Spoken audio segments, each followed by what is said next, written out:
actually going to do was talk for about 20 minutes, 25 minutes, and then have a sort of discussion, because I think that's the best way to do things. So I aim to keep it to 20. I generally overrun, but I will try not to, and then we can chat for however long you want to chat for. Okay, so I had just a bit of background about the book, so it helps just set the scene for what I talk about. This book was going to be my PhD, but in a sort of more readable form.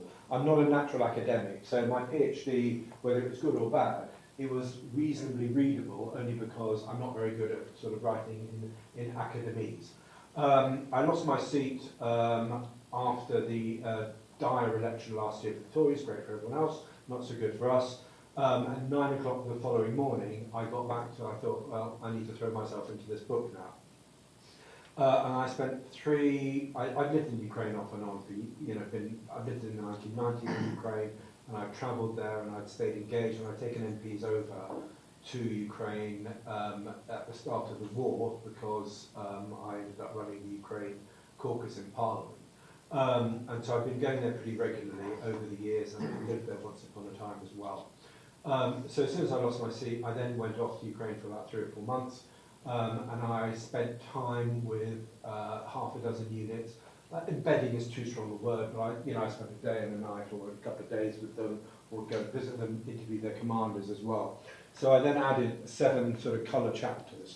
So the book structurally, I'm keen for students and academics to read this book, because I think I say something really original about hybrid war, and I basically provide a definition for it, which hasn't, I don't think, been done before. And my understanding of Russian war, I think, is excellent. Their book has its weaknesses, very happy to discuss them, so I'm not just thinking I'm great, I think it's good in places. But my theory of Russian war, I think, is pretty profound, and the provision for a template for war this century is in the book. So I think at the very least, what I'd like to do is to start getting academics and students to at least read it and see they think it's quotable, because for me it is, because it explains modern integrated total war. So it's a new form of total war. I'll come to that argument in a second. I intersperse it with colour from the front line and from people's experience, whether it's doctors having their operating rooms blown up, whether it's soldiers coming to terms with death, whether it's Panushka, the sniper, who goes out to no man's land on the front line twice a week to kill Russian soldiers, but then have to go home and bury her fiancé who's killed in a random airstrike in Odessa. So there's a lot of human stories, and I know that what a lot of people like, and we all like because we're humans, is actually narratives and stories about humans.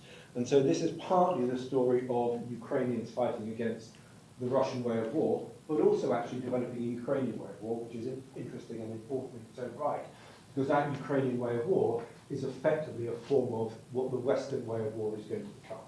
So for military students, I talk about the Russian way of war, I talk about the Ukrainian way of war, and its likely impact on the Western way of war. However, I also tell the story, so I tell the stories of people, but I also tell the story of an idea. And the idea is Russia's new idea of what integrated warfare is, and I also explain why they've done this. If you fancy reading the book, you don't have to buy it, because I know students aren't the richest people in our society. It would be great if you wanted to order it from the library, because then they might buy a few copies, and that's good, and that's what libraries are there for. You can actually read most of the chapter. Slightly irritatingly, Amazon have put an element on their website, which is basically the whole of the first chapter, and because I wanted it readable for academics and students, everything is in the first chapter, so you don't even have to buy it, but if you could order it from the library, that would be lovely. Okay. And I've written this book basically because I speak from experience as a soldier, as a politician, as an academic. Actually, our leaders don't get this way of war. They don't understand it, and even today with the China spy debacle, which I'm going to whack out a piece of one of the papers at the end of this talk, we still don't get the nature of modern warfare, and specifically we don't really understand non-military forms of conflict, either because it doesn't resonate or in a very Western mindset. In the Western mindset and the non-revolutionary world that we come from, we see warfare in the sort of Greco-Roman tradition as a sort of punch up in the field. obviously on a much larger basis now, but we see it in very conventional terms about people in uniform, men, now women, in uniform with heavy metal, with tanks and planes, the church trying to kill each other in relatively conventional ways. Most of our enemies this century, or potential adversaries this century, are not going to see warfare in that way, or if they do, it's almost the late stages of a conflict that may have been running for 10, 20 or 30 years. And one of the things I say and argue in this book is that if you look at Russian doctrine, and the problem is when people talk about warfare, so often it's their own opinions. It's I think this, I think that. Okay, that's great. Why don't you go and look at the doctrine of the people who actually wrote the damn thing, and maybe you'll understand a bit more. So the book is very heavily based on Russian doctrine. Not only military doctrine, and I think that we're still on the 2015 because they haven't come out with a new version. I keep checking every couple of months. But as of, I think when the book was published, they haven't come out with a new version of that doctrine. So they're still stuck with the 2014-2015 doctrine. Foreign affairs doctrine, information security doctrine, so there's a bunch of doctrines. And what I do in the book is actually just take that doctrine and say, right, what do Russians think about warfare? What do they say about it? Because Russians signal.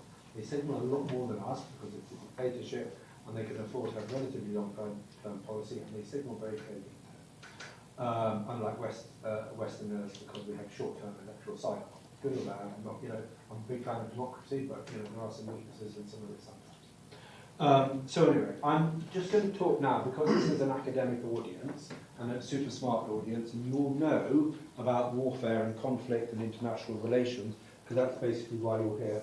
What I'd like to do is just talk through my 12 arguments. Slightly frustratingly, I think I meshed 2 together in the book, so I only had 11, when I should have had 12. But anyway.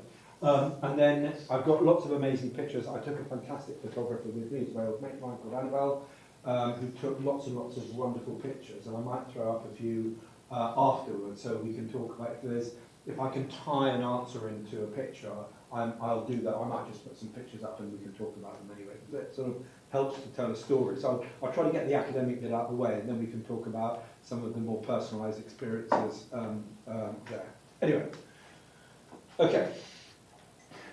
In the new total war, I argue that Russia has developed a doctrine of war in its military doctrine, it's there for anyone to see, which combines all the tools of state power in an idea of permanent conflict. So it unifies military and non-military tools. And if you go and look at the first characteristic of Russia, what Russia thinks modern warfare consists of, it is the complexity, I think, the integration of military and non-military tools, brackets, economics, political, informational, special operations, cyber, espionage, etc., into a unified whole. And if you look at the 10 characteristics of doctrine, which I outlined, the publisher kept on trying to take out all the academic stuff, and I kept on saying, no, can we have it back in? Because actually, this is why the book, I hope, will be read in 5 or 10 years' time, because it's not just me, a bunch of characters from the war, but it's actually here's the theory of warfare, and here's me dissecting what Russian doctrine actually is. If you look at the 10 characteristics of warfare within Russian doctrine, 2 apply to both. So one talks about integration, and I think one talks about the communications. But 4 of them effectively apply to conventional warfare, and 4 of them apply to non-conventional warfare. And the 4 that apply to conventional warfare are basically a case of catching up. It's pretty unoriginal stuff. It's all about what did the Americans do in Iraq back in the 80s and 90s, and we have to be ready for that. The more creative stuff comes in when they're talking about the non-conventional. But the characteristics themselves aren't particularly profound. They're useful, they're important, they're a starting point. But they're not profound in themselves, apart from the first characteristic, which is effectively the heart of the book. So I take that first characteristic of Russian doctrine, the integration of military and non-military tools, and I apply that to the Ukraine war. Because that was the subject of my PhD. It was going to be Ukraine bullets and God knows where else. And then my supervisor, they gave me 1 or 2 bits of useful advice, not many sadly. But one of them was actually just keep it narrow, keep it simple. And because then 2022 invasion happened, thank God, because effectively this is a story about Russia's warfare in Ukraine, but with a very, very long historical tale that goes back to Okay, secondly, I occasionally overlap points. I might consume them a little bit. For people who are interested in military history and placing both these forms of warfare in history, what Russia has done, and I think this is an original argument, is combine two ways of war, one of which we in the West don't even see as a way of war. We haven't historically recognised it, in my opinion, as a way of war, and certainly we haven't given it its credit. And what are those two ways of war? Well, one's the obvious one. It's conventional war, stuff that we recognise as warfare. Tanks and planes and ships and people in uniform shooting each other in vaguely Geneva Convention kind of ways. And the Russians did a lot of really great work on that in the 1920s and early 30s before they were all killed by Stalin. You know, so Svechin and, you know, the ideas around operational art. We talk about operational art, don't I? Sometimes, yeah. So operational art, you know, deep operations. The stuff that effectively the Americans used in the almost as an inspiration, correct me if I'm wrong, in the 1980s when they came up with this advanced concept, or they advanced the ideas of maneuver war. A lot of this was based on Soviet thinking in the 20s and 30s. And that itself was based on the Russian Empire failures in World War I. Because every time they made a breakthrough against the Austro-Hungarians, they ran out of steam after 10 miles because their horse and carts couldn't keep up with what the soldiers wanted to do. So effectively, American warfare at the end of the last century was based on influence and inspired by Soviet ideas of maneuver, which were answering questions in World War I. And you know, as I say, the Russians did lots of great work on that. So that's one element. The second element is the warfare of the KGB and the Communist Party. Sometimes called active measures, subversive warfare, the ideological struggle. One of the problems is we never really had a name for it. We saw it every day in espionage, we saw it every day in paramilitary organizations in the Third World, we saw it every day in somewhat naive front organizations in the West, the sort of friendship groups, the sort of church groups, CND, pacifist groups, which were all of which in different ways influenced and supported by the Soviet Union or via fronts of the Soviet Union. There's obviously some politics there, people may agree or disagree, I think it's pretty evident. And so what you had was the unification, and the Russian word for war is vojna. Are there any Russian speakers here? Okay. The Russian word for struggle, I can't roll my R's like Lenin, I apologize. So I should roll my R very heavily, is barba. And barba is struggle. So what Putin has done in the 2000s, and in the last 20 years actually, but really from 2000 to 2012, when the thinking was that this great debate was going on within the Russian security system, Putin has, in historical military terms, combined war and struggle. He's combined the war, Red Army, and the war, the KGB, and the Communist Party into a single integrated whole. Now, some people who are experts, more expert than I am on this, will say, well, they always had that, so really it's not new, this is just evolved. My answer is, I get that, there is provenance in everything in life, and especially in this, especially if you're an old KGB hack and you take over your country like Putin has done. But, this is new enough for us to consider it to be new. So, hence why the title. I suppose I could have called it the almost new total war, but that probably would not have sold so well. So, oops, sorry, thank you very much indeed, Martin. So, it's new enough to be new because, for a variety of reasons. Some of the tools are new. Sorry, let me, that is a very pretty little estuary in my beautiful ex-constituency. Without filter, I hasten to add. No filter in that picture. Anyway, I got the light just right. So it's new enough to be new. There are new tools. So cyber, for example, is new. Although the principle of stealing stuff and spying on people is not new. But cyber has given a whole new, put it this way, dimension. The non-military and military tools are combined within military doctrine. the combination has come around because both of these institutions, the FSB and the army, have got smaller. And in the Soviet Union, arguably, the Soviet army and the KGB and the Communist Party were so big, were so bureaucratic, were such enormous structures that sat on this country and indeed this empire, that effectively they were separate. So in theory, Soviet leaders like Chernenko treated them, as he said in one of his famous quotes, as an orchestra, but in reality they were two separate bands playing quite a different tune towards the end. And what Putin has done is to reintegrate these very much within a single coherent understanding of warfare. Why? Because he needs efficiency. He wants to be able to be a superpower. Russia's economy is what? A third smaller than the UK's, and we're not doing very well at the moment anyway. So Russia is becoming a really poor, semi-backward country outside critical key areas. But Putin has a sense of Russian greatness and Russian ambition. And he wants Russia to be a superpower. But he's having to do it on a budget. It's a budget superpower. So the answer to that is, then you have to use your resources very, very efficiently. And to his credit, that is what he's doing. I think Putin he's clearly a very evil man who thinks nothing of sacrificing 1 million of his own people. But I think also he's a strategic disaster for his country. But I think he's also a tactical genius in what he is trying to do. We have a great hand in the West and in the UK, and we sometimes play it incredibly badly. He has a terrible hand, but like a really good poker player, he plays it with incredible skill.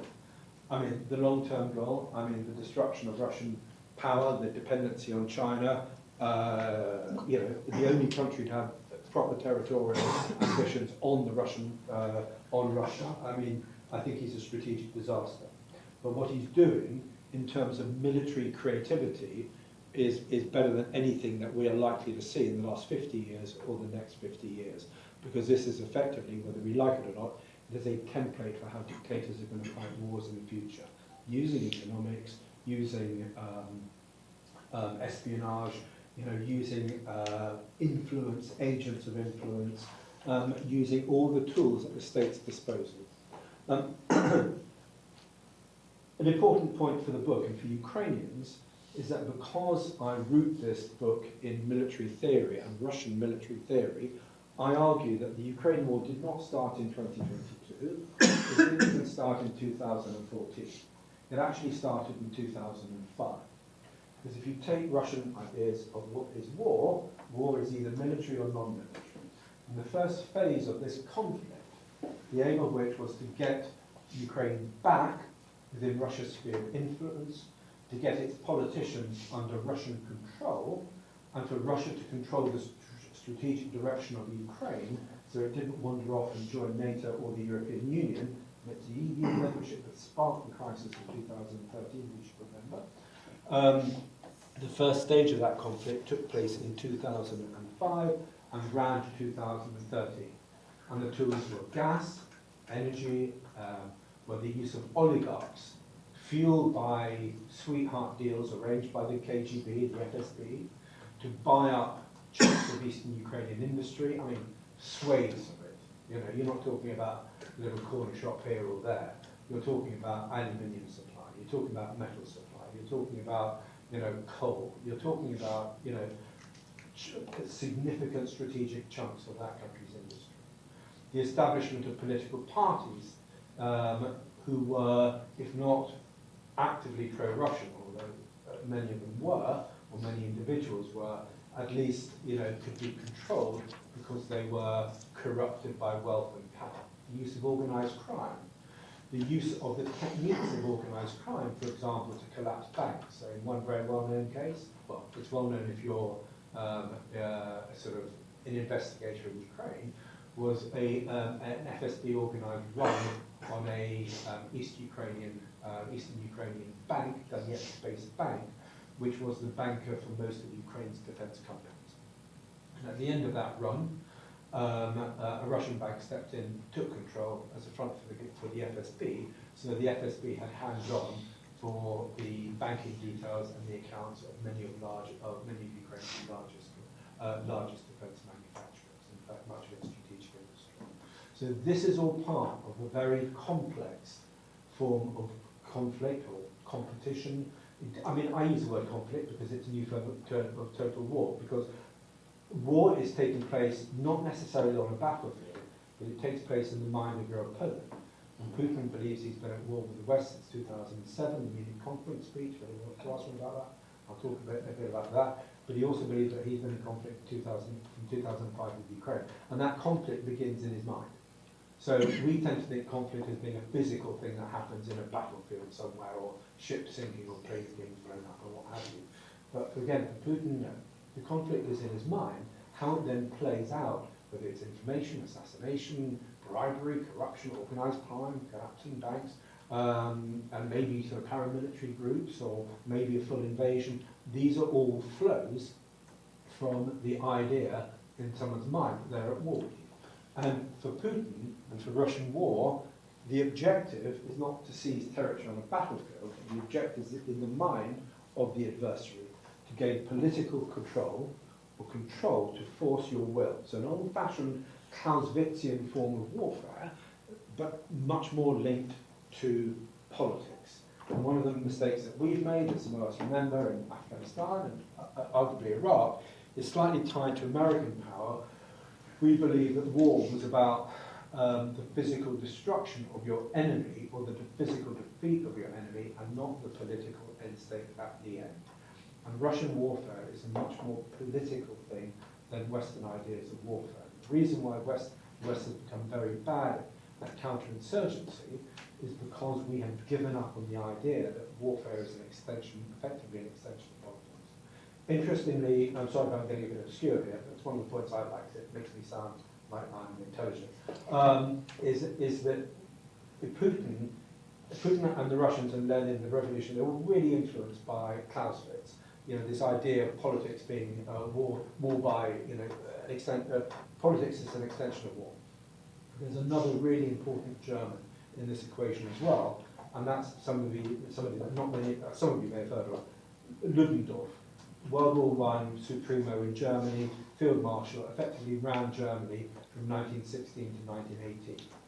And he argued, again, for a new form of total war, and he believed that periods of peace, so-called peace, were merely preparation for the inevitable Darwinian struggle between nations, in which there could only be one winner and one loser.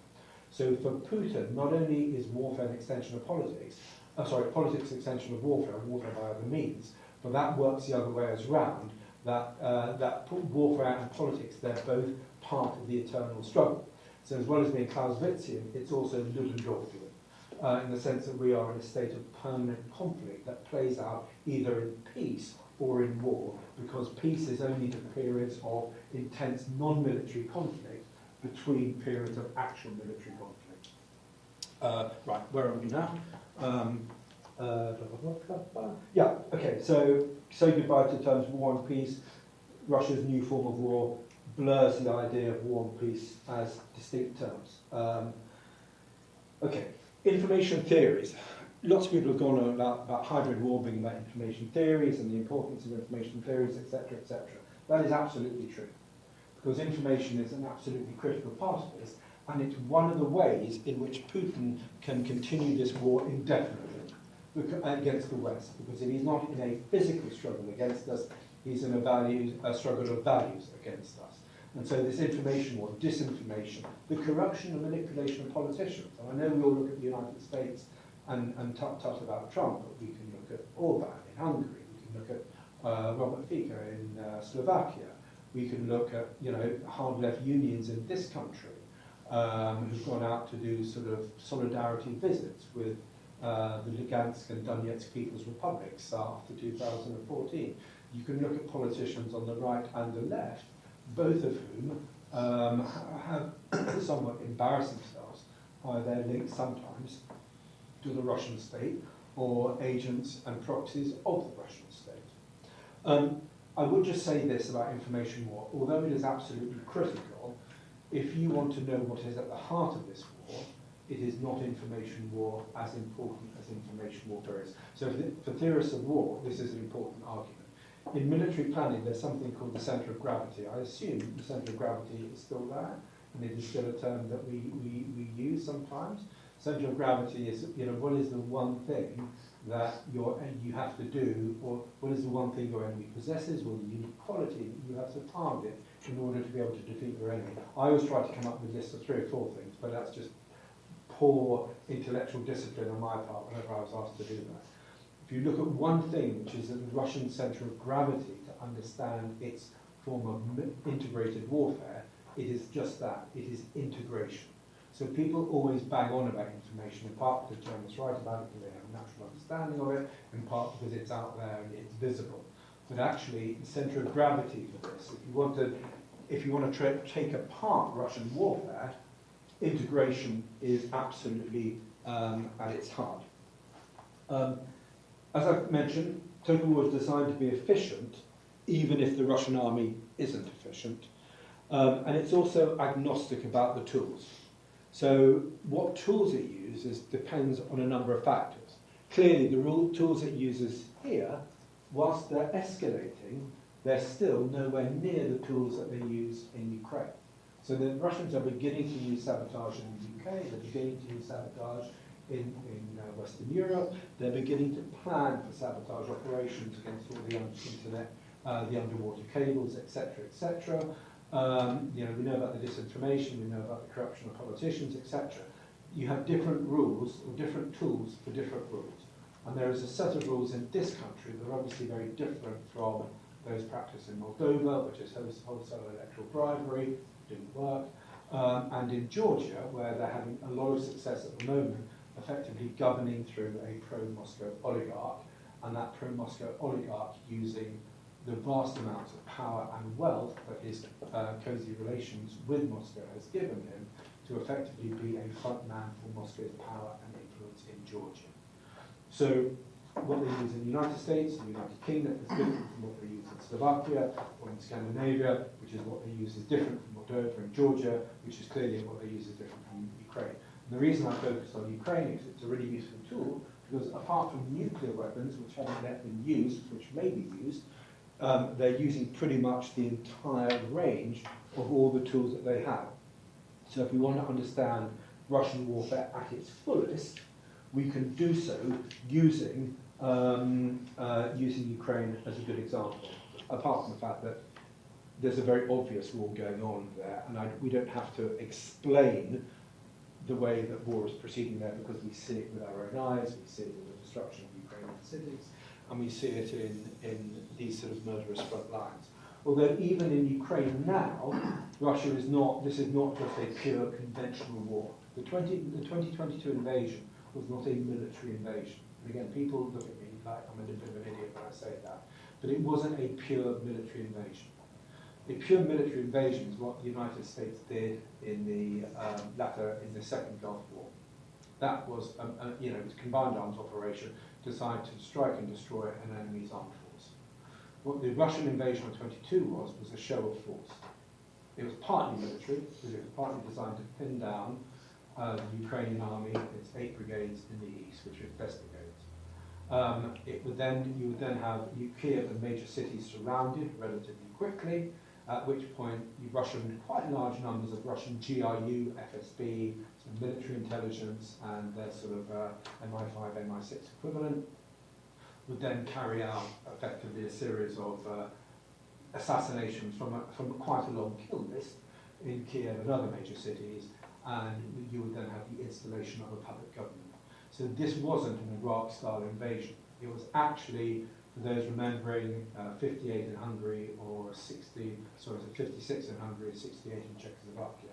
It's a suppression operation on steroids with quite a powerful military element. But even then, they were quite careful in what they were trying to do. And there was an idea that this wouldn't take too long. One of the reasons that became very obvious is because if you look, for example, at the electricity network, the Ukrainians were trying to detach from the Russian network for some time. And the Russians kept saying, oh, please don't, because we've got problems with our nuclear reactors and we don't want anything to go wrong with them. So under pressure from the Russians, the Ukrainians held off until the night of the invasion, because the Ukrainian grid then became separated from the European grid, which it had been attached to, but was also separated from the Russian grid, which it had just become detached to.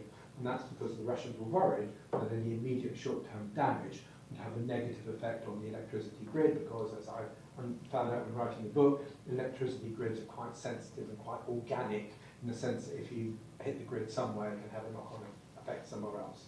So even then, you know, there's lots of evidence that the Russians were not planning a long operation, we sort of know about, but it was not a straightforward invasion by any means.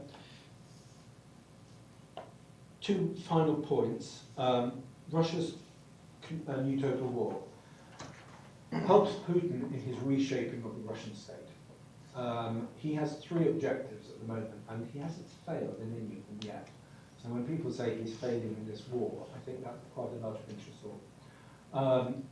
His point is, or his aims are, to recreate Russia as a virulently anti-Western society, a society hostile to Western liberal values. Its second point is to destroy Ukrainian identity completely. And its third point is to break NATO. So he's achieved the first, he's working on the second, and I think it's only a matter of time before he tries the third, potentially while he's doing the second, or potentially afterwards, depending on how number two goes.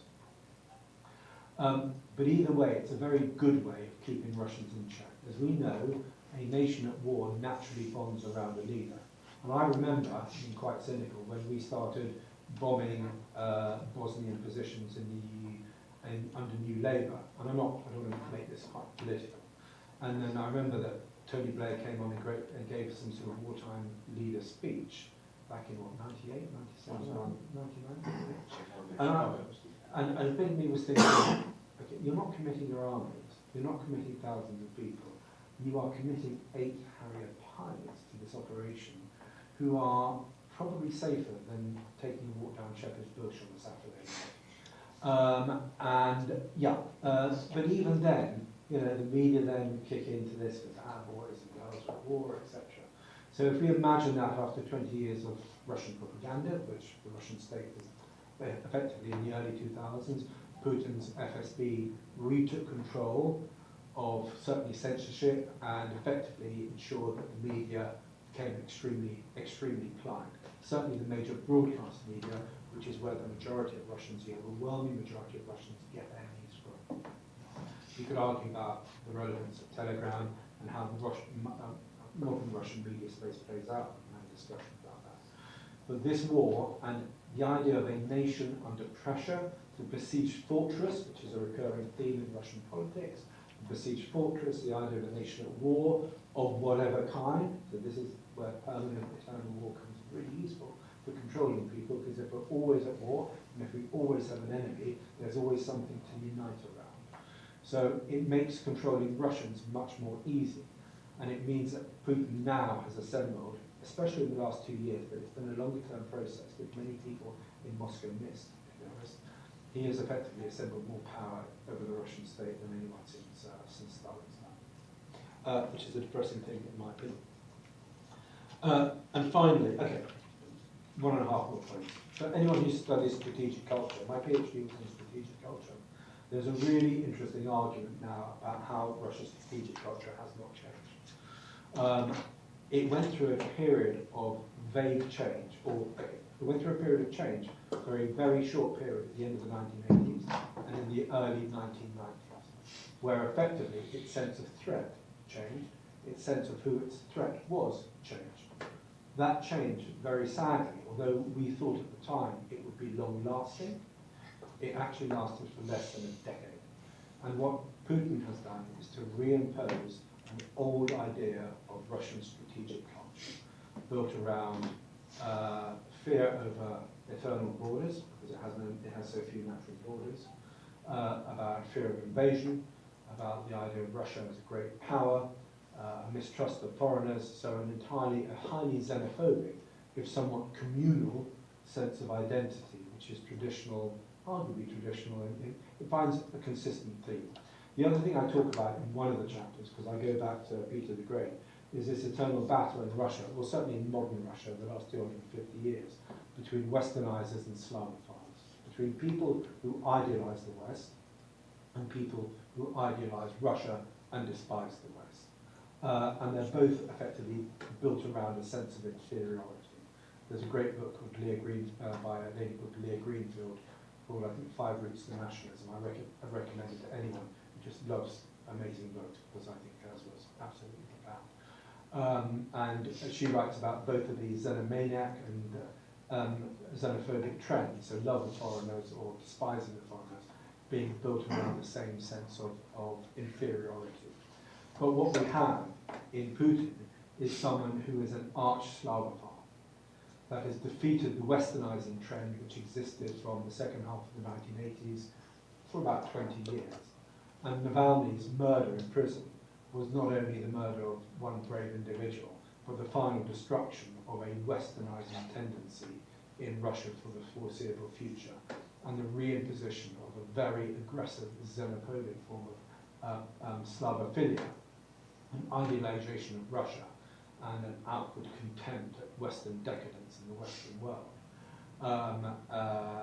mixed with sort of the worst aspects of Russian Empire culture, with some pretty ugly aspects from Soviet culture as well. And finally, I think I talked about this earlier, so I won't spend too long on it, because of Russia's creative brilliance in war, and I use the term brilliance without a moral angle to that, very important point, other states, be it Iran, be it China, are likely to be influenced significantly by this form of warfare, because it's theoretically very, very advanced, and it shows an understanding of how to maximize power. And that is what dictators like to do, to use and maximize power. And the problem for us is how we then understand that and counter it, while staying true to our values. Thank you very much indeed for listening to me. So those are the outline of the arguments in the book. Very happy to take questions, and maybe we can share some pictures as well. Thank you. Thanks, Rob.